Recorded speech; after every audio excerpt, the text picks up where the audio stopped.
This to make it 28-3. Arthur Blank loving it. Up by 25. Toss to White. He's in! What a comeback!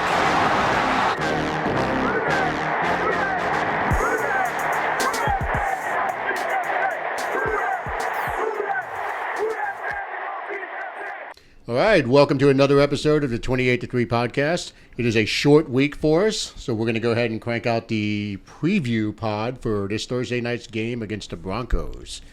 Yeah. Daunting game, to say the least. I just looked at the injury report, the first one that came out. Terrifying. Yeah. We called the Bucs game a must-win, which it was, and we did not. This one is like fighting to survive. You know, I mean, we could say pretty confidently if this game goes south, if we don't get the win, you can look. The team's never gonna pack it in, but as fans, I think we're within our rights to say, yeah, that was it. Some people think it already was, but if you let your former coach come into the building on the night when we're inducting our greatest all-time player into the Saints Hall of Fame, Thursday or not, you know, that's it. You know, I don't see how we come back from that. Yeah, I've had this one circled for a while, Yeah. saying that there was the potential for this one to just be the death blow, and we are sitting at the doorstep of that happening. So, I don't know. Let's go ahead and get into the picks. Nick, you want to kick us off? Yeah, I mean, the rough part about making this pick is not really knowing what the injury situation is going to be. Well, they're not going to Thursday. practice at all. It's all walkthroughs. So. Right. But I just mean from knowing who's actually going to play and who's not going to Yeah. play. I mean, potentially, obviously, Carr's out. We know that already. Ruiz probably out one more week. I think Max was thinking he's back next week. Hopefully. Pete, this is going to be week 3 for him. We didn't put him on IR, so I don't know, I guess that's signaling he's It's back hard to next tell week. what- Otherwise, you would have, right? Because What's the injury with him No, again? that's hamstring. Hamstring? Yeah. What's that's the tough. IR sit out now? 4. But in the past, we have done it where we have not put people on IR, and they've Right. been out for like 5 I know. weeks. We have So, done it. It makes no sense. The But fans freak out. so next week's week 4 for him. So I guess they were thinking he'd be back this week or next week, but he could be out again, which we've seen has been a big problem. We could be out both top 2 receivers, which obviously we have zero depth there. Then there's I think we're expecting to get a couple people back, like Turner, maybe Taysom plays. I'm counting the limited guys in. Yeah, Granderson, he kind of left for part of the game last week. He was limited. I feel like practice. those guys are going to grit it out. Me too. You got 10 days Monte off play. Honey Badger should be playing. He's playing. I saw that. So, assuming we're missing all those guys who are not practicing, this is not a great situation. It's getting worse and worse from week to week. Adding Shaheed and Olave to this mix when, it was kind of the only position group not banged up for us. That's troublesome. But I don't know. I Saints, I guess, 12-11. Wow. Only because it's Drew's night. 12-11. Yeah, there's going to be a safety. I was about to say, you've asked me this question. How do you get to that score? There's a safety. It's 7 field goals and a safety. Wow. You zigged when I thought you were going to zag. Sounds like the name of a horrible football-themed rom-com. If it wasn't Drew's night, I'd probably go the other way. If all these guys don't play, I'd probably go the other way. But I'm just going to go I'm going to say a couple of them get back somehow. And I don't think they're a good team. I think they've had a couple good games that they pulled out. I think the Raiders kind of gifted them a game with a 100-yard touchdown. And, they've had some to go 3-3. To his credit, I think Sean being 3-3 with that team is kind of remarkable. Yeah. That's a good defense. I don't think it's elite. I think it's good. And it's a very boring. It looks like the offense with Russell Wilson. Let's be honest, with a little more athleticism from Bo Nix running the ball. But the passing game's not great. The running game outside of Bo Nix isn't great. I think if we were healthy, I think this is a walkover for us. Agree. So I'm gonna say, we're gonna be inspired that it's Drew's night, and somehow we pull this out. With that said, we still got the rookie quarterback coming off a very rough second half. I don't know. I'd love to see him bounce back and show composure and just not give this game away, because I think this is going to be a game about who gives it away. One of these quarterbacks will have some sort of crucial turnover that swings the game the other direction, I think. I think in the current state, they're both, very below average teams with the starting lineups that are going out there. So I'll go Saints 12-11 with the safety. I'm going to say offensive MVP. I'm going to stick with AK again, just because I don't see how we win if he's not the MVP. They need to grind out some first downs, which we could not do in the second half last week, and we couldn't hold the ball. We need time of possession in this game. The defense is still banged up. They're coming off their worst performance maybe in 5 years. I mean, it's one of the 3 worst performances in the history of our team. That's saying something. The second most yards we've ever allowed, I believe. Right, and that's a team that we owned the record for most yards given up in a season. Mm-hmm. So that's an awful performance. They're banged up. If we don't keep them off the field this game and make the game a little bit easier for them with field position and things like that, if we're turning it over and we're constantly 3 and outing, they're going to break down again. That's what I think. So I'll say AK, and I'm going to say we have to give them like 23-plus touches to win this game. It has to be a ball control. Just keep them grinding, wear them out before they wear us out. 23 touches. We'll say 90. There will be no touchdowns in this game. So it's just 90. Defensively, I think Bo Nix is dumb enough to throw Marshawn's way this week. Ooh. So I'm going to we haven't talked about this much. He's been targeted 11 times in 5 games. He's given up 6 catches for somewhere around 60 yards in 5 games. That's what I'm saying. We said it a little bit, but like he's having a remarkable year just by the fact that no one's throwing to him. This is 3 but no times one has his. to. You can just pick on a Debo. I hear you, but he's also says he's locking it down and doing his job. Sauce had 0 interceptions last year, and his numbers were 200% higher than this on what he was giving up per game, and he was all-pro first team. This is an all-pro season without stats. I hate to say it. That is nuts to give up 10 yards a game. So you're going Lat. I'm going season achievement award for Lattimore here and hope they throw 1 or 2 his way. There isn't a receiver on that team who gives Lattimore trouble if he's engaged. Yeah, There's just not. Well, that's why I picked Lattimore last week, because I thought same that situation. We both did, yeah. I thought Baker would look his way. Well, he looked everyone else's way. He didn't. Yeah. 22 snaps on Evans, 0 targets. Yeah. Okay. He loves Evans. Right. Evans was covered. That's so. Yeah. Well, it's smart because Lat stayed on his side of the field, so they just moved Evans around and. But to just not even get an attempt to a Hall of Famer, that's a Hall of Famer. Okay, that means you are literally doing your job as a cornerback. 100%. Yeah. So I'm gonna say he makes a big play. I don't know, a turnover. I think it'll be a pick. I think Bo Nix will test him and make a mistake. So we'll call it a turnover. Who knows on the tackles? Doesn't really matter. Yeah, I just think he's going to be impactful in the game, switch of field position with the turnover, and be, the star he's been this year. Sounds good. Corey, what you got? Do my pause. I thought you were going second. No, you go. Okay. Yeah, I mean, I've been torn on this one because I keep picking us to win, and for 4 straight weeks now we have not. Why quit now, Corey? But you know what? I'm going to do it again. There we go. There's our guy. What Nick is talking about, there's, surprisingly some validity to it. The Broncos, I don't think they stack up as harshly against us as the Bucs did. Certainly, they're not, what we faced against the Chiefs or even the Eagles.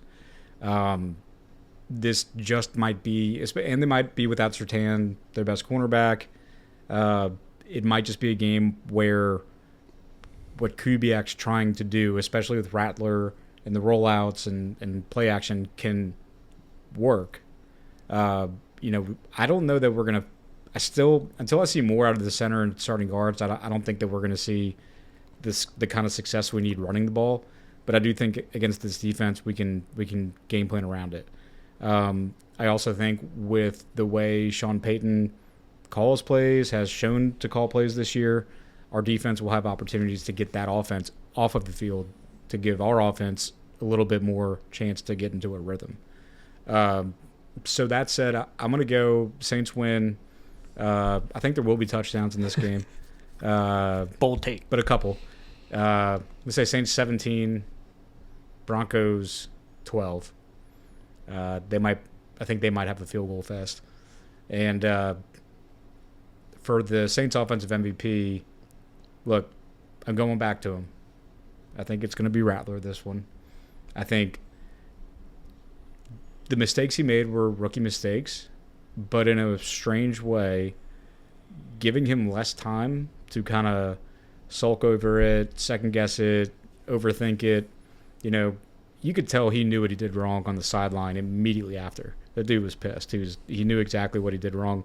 I think if he would want to play today if he could.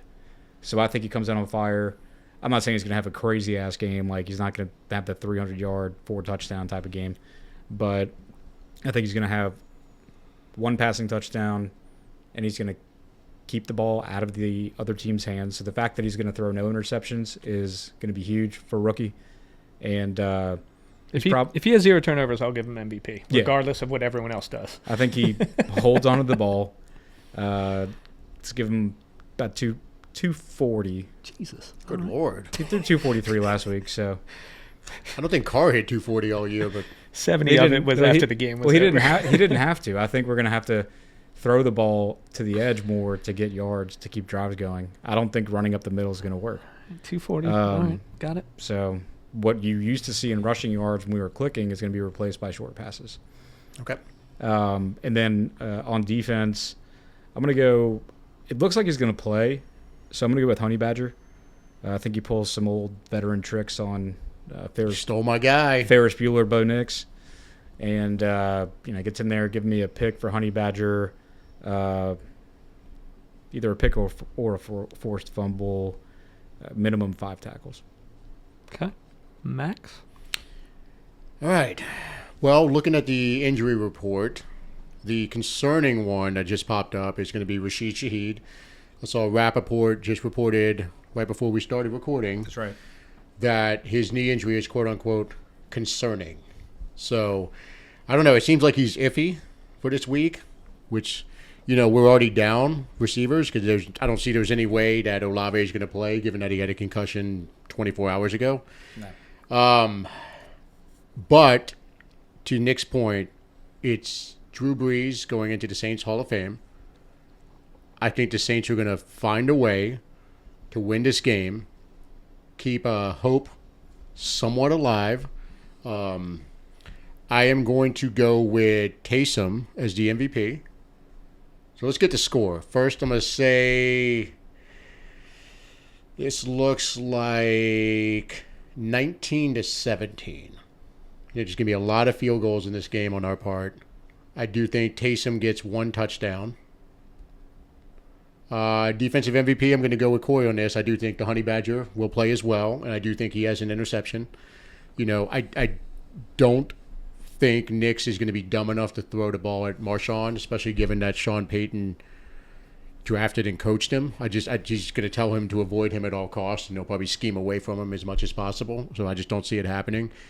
But I do love that. I do think that Taysom, I feel like there's going to be a little bit of this gamesmanship going on both sides, and I do think that Taysom is going to they're going to want to use Sean Payton's favorite weapon against him. Sean might be happy if Taysom beats him. Yeah, no kidding. He'd be like, there's my boy. I told y'all. But the reality is we're so shorthanded. And it's not even the offensive line that worries me at this point because we saw what could happen in the first half against the Buccaneers. They can have him roll out. They can scheme him. They can scheme around it. The offensive line doesn't worry me as much. What worries me is Olave and possibly Shaheed being out, to where you're looking at a starting lineup of probably Cedric Wilson, Bub Means, or Mason Tipton. Some combination of those 3 guys.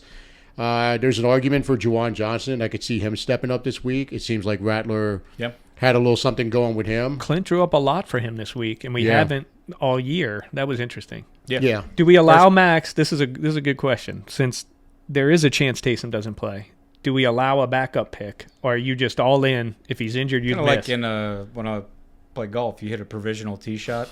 You think you hit your first ball so far into the woods that you're probably not going to find it, so you hit provisional. I'm going to throw my alternative Hit a up. provisional. Just for the record, it's going to be Juwan Johnson. Okay. I'll throw that up as the backup. That's fair.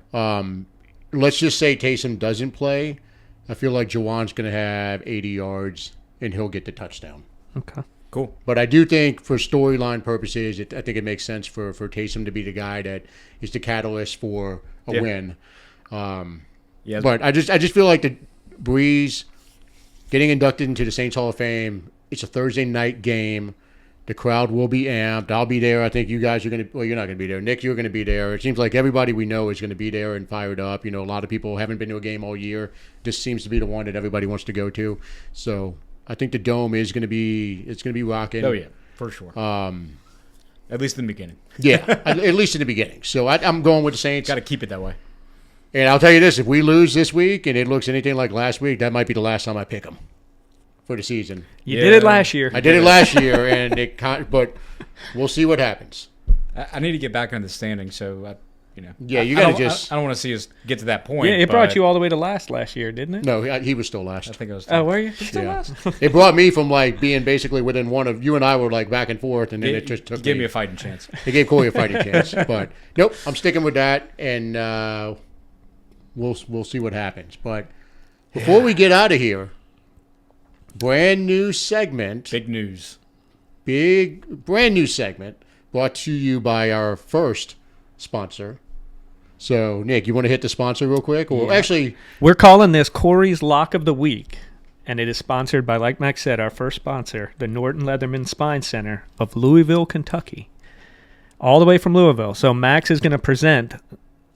What do we got? What do we got here? so You're gonna see. You're going to see. And this is by demand, I guess. Paul Celestri, By request of our sponsor. by request of our sponsor. Our first He sponsor. wanted a badass chain For Corey's lock. Lock. for your lock of the week. Let's so go. here we go. Handmade. Man, This right front and center. A nice black and gold chain and lock situation. we need to get some audio on this chain because this is not one of those fake. No, things that's you a find- real fucking This chain, is not a baby. fake thing you find in the French Quarter. This might break the mics, but Yeah. Yeah. this is a real chain. It's a real chain. So, So this is Paul's plan to Okay. get his money back for his sponsorship So by doing your surgery after you ruin your neck. yeah.